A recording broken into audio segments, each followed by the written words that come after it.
శుభోదయం పిల్లలు. ఎవరి కోసం ఆగనిది, అత్యంత విలువైనది, అలాగే గడిచిపోతే తిరిగి రానిది ఏమిటది? వెరీ గుడ్, సమయం. ఒక రోజుకి ఎన్ని సెకండ్లమ్మా? 24 గంటలు తెలుసు, సెకండ్లు 86,400 సెకండ్లు కదా. మన దగ్గర చాలా సమయం ఉంది, ఎన్ని సెకండ్లు ఉన్నాయో అని మనం సమయాన్ని చాలా వృధా చేస్తాం. ఒక్క సెకండే కదా, ఒక్క నిమిషమే కదా, వృధా చేస్తే ఏమవుతుంది అని చెప్పి మన సమయాన్ని చాలా వృధా చేస్తాం. అయితే ఒక్క సెకండ్ యొక్క విలువ తెలియాలి అంటే ఒక ఒలింపిక్స్ గేమ్లో 100 మీటర్ల పరుగు పందెంలో 4వ స్థానంలో వచ్చినటువంటి వ్యక్తిని అడిగితే, నేను ఒక్క సెకండ్లో 10వ వంతు ఇంకా బాగా పరిగెట్టి ఉంటే 3వ స్థానంలో నిలిచేవాడిని కదా. అతనికి మాత్రమే తెలుస్తుంది ఒక్క సెకండ్ యొక్క విలువ ఎంతో. అలాగే ఒక్క నిమిషం, రోడ్డు మీద ఫాస్ట్గా ఒక బైక్ మీద ఒక అబ్బాయి వెళ్తున్నాడు. డివైడర్ని ఢీకొని అక్కడే మరణిస్తాడు.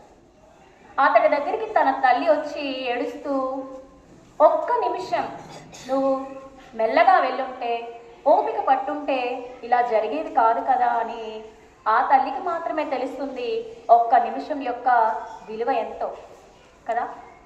అలాగే ఒక పేద విద్యార్థి బాగా చదువుకొని ఒక ఇంటర్వ్యూకి వెళ్తాడు. ఇంటర్వ్యూలో రిజల్ట్ ఫలితం కోసం 1 గంట మీరు బయటన వేచి ఉండండి అని చెప్తారు. ఆ బయటన నిరీక్షిస్తున్న ఆ అబ్బాయికి తెలుస్తుంది ఆ 1 గంట యొక్క విలువ ఎంతో. అలాగే కొంతమంది పిల్లలు 9 నెలలకు పుడతారు, కానీ కొంతమంది 7 నెలలకి 8 నెలలకి జన్మిస్తూ ఉంటారు.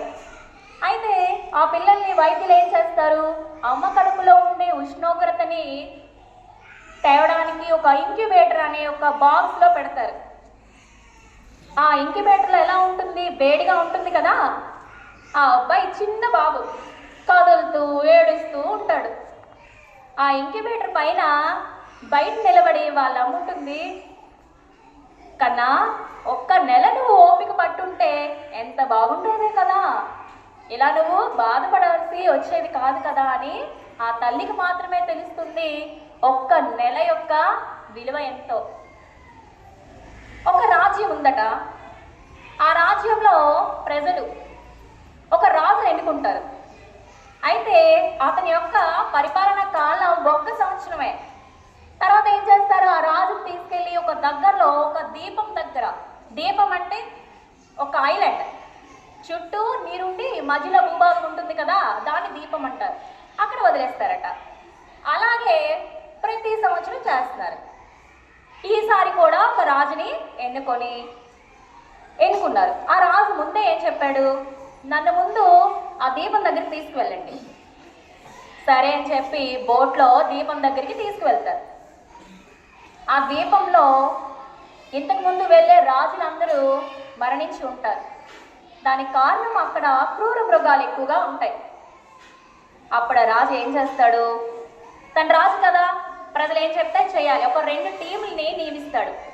ఒక టీంని క్రూర మృగాలని ప్రాలద్రోయడానికి, మరొక టీంని అక్కడ మంచి ఇల్లులు ఏర్పాటు చేయడానికి, కట్టడానికి. 1 సంవత్సరం కాలం గడుస్తుంది. మళ్ళీ ప్రజలు ఏం చేయాలి? ఆ రాజుని తీసుకెళ్ళి ఆ ద్వీపంలో వదిలిపెట్టేయాలి. ఈ రాజు ఏం చేస్తాడు? ఆనందంగా వెళ్తాడు. ప్రజలు అనుకుంటారట, ఏంటి ఇంతకుముందు రాజులందరూ బాధపడుతూ వెళ్ళేవారు, ఈ రాజు ఎందుకు ఇంత సంతోషంగా వెళ్తున్నాడు, మనకు కూడా చూద్దాం అక్కడ ఏముందో అని. వెళ్తే సేమ్ ఇలాంటి రాజ్యంలాగే ఆ ద్వీపం దగ్గర కూడా క్రూర మృగాలు లేవు, మంచి ఇల్లులు కూడా ఉన్నాయి. ఇక్కడ ఎలా అయితే సంతోషంగా ఉన్నాడో మిగతా జీవితాన్ని కూడా ఆ రాజు అక్కడ ఆ దీపం దగ్గర చాలా సంతోషంగా జీవితం సాగిస్తున్నాడు. చూసారా సమయం ఎంత విలువైందో? సమయాన్ని మనం వృధా చేస్తూ ఉంటాం. అలాగే సరైన సమయాన్ని మనం సద్వినియోగం చేసుకోవట్లేదు. ఆ రాజు సంవత్సర కాలం మామూలుగా పరిపాలిస్తూ ఉంటే చివరికి అందరు రాజులాగే చనిపోయి ఉండేవాడు కదా. కానీ ఆ సంవత్సర సమయంలో తను సరైనటువంటి ప్రణాళిక వేసుకున్నాడు కదా. అందువల్ల తన మిగతా జీవితం కూడా చాలా ఆనందంగా అనిపిస్తాడు. మనం కూడా ఒక్క సెకండే కదా, ఒక్క నిమిషమే, ఒక్క గంటే అని చెప్పి మన సమయాన్ని వృధా చేస్తూ ఉంటాం. సరైన సమయంలో చక్కగా మనకున్న సమయంలో మనం చక్కగా చదువుకుంటే, సమయాన్ని వృధా చేయకుండా, సమయాన్ని వాయిదా వేయకుండా, సరైనటువంటి ఆలోచన విధానంతో మనం ముందుకు వెళ్ళి చదువుకుంటే చక్కగా మన భవిష్యత్తు అనేది మంచిగా ఉంటుంది. మరి అందరూ సమయాన్ని సద్వినియోగం చేసుకుంటారా? సమయాన్ని చక్కగా సద్వినియోగం చేసుకొని మంచి మార్కులతో మీరందరూ పాస్ అవ్వాలి. ధన్యవాదాలు.